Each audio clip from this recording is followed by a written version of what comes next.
been on a long journey together during the season of Lent, and we followed the Israelites as they left Egypt and walked with Moses through the desert into the Promised Land. And now we have gotten to the edge of the Promised Land.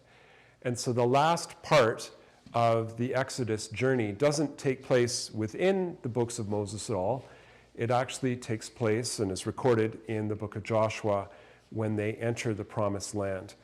I've got a reading for you from Joshua chapter 1, beginning at verse 7. The Lord says to Joshua, "Be strong and very courageous. Be careful to obey all the law my servant Moses gave you. Do not turn from it to the right or the left, that you may be successful wherever you go. Keep this book of the law always on your lips. Meditate on it day and night, so that you may be careful to do everything written in it. Then you will be prosperous and successful. Have I not commanded you? Be strong and courageous. Do not be afraid, do not be discouraged, for the Lord your God will be with you wherever you go." So Joshua ordered the officers of the people, "Go through the camp and tell the people, get your provisions ready. 3 days from now, you will cross the Jordan here to go in and take possession of the land the Lord your God is giving you for your own." Now, in the scriptures, St. Paul says that each Christian goes through our own Exodus journey. And so in Christian tradition, in our hymns, etc., we often look at the crossing of the Jordan River and the entering into the Promised Land as representing our final journey into paradise. We encounter the same kind of challenges they did.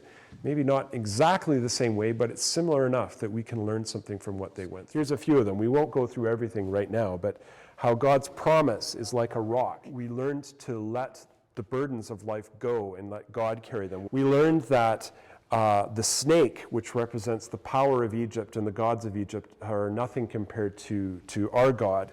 We learned that plagues teach us to think. When things don't go well, it forces us to reevaluate who it is that we look to.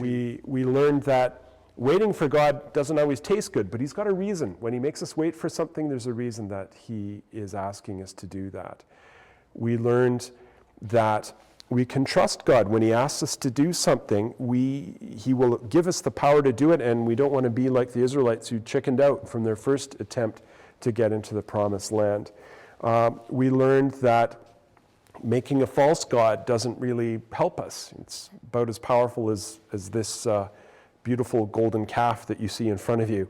And we learned that praising God, lifting our eyes to heaven, and getting the help of our Christian friends maybe to help us do that, helps us overcome life's struggles. So we have followed with the Israelites on their Exodus journey with Moses going through the desert. And we know that the experiences that they had in some ways match the experiences that you and I have as we go through life. And so we can learn from them. But it's really interesting how the Exodus story ends. Notice that it's not Moses who leads the Israelites into the Promised Land, it's Joshua. Why is that? Well, as we said earlier, the crossing of the Jordan River in the Christian thinking represents our final going into the Promised Land, into heaven. And it's not Moses who gets us into heaven. It's not the giver of the law who gets us into heaven. You see, Moses was the giver of the law. Moses gave the Israelites the 10 Commandments. He gave us the 10 Commandments too. And that's important. That's really important because the 10 Commandments do at least two things for us. They show us how to live as a people, so that as a people we don't replicate the oppressive system that the Israelites had to live with in Egypt. The law also does something else. It points towards the Promised Land. Notice that Moses got them to the edge of the Promised Land. The giver of the law could direct them where it was they needed to go, but he couldn't actually get them all the way into the Promised Land. And as Protestants, we know that we are not saved by keeping the law. The law is important. It shows us how to live as a group of people. It points towards Jesus Christ. It points to what we need. It points towards heaven, but it can't get us into heaven. we need something else to get us into heaven. We need Jesus. And it's interesting that Joshua is the Hebrew version of the word Jesus. When they got to the edge of the Jordan River was at flood stage. It's like any river. The river is normally fairly shallow, but in the springtime when the snow is melting or when rains come, the river rises, and often the banks of the river then become quite steep because the river then fills a larger valley. So that's what the Israelites were facing when they were about to cross into the Promised Land, this river at flood stage with rather steep banks.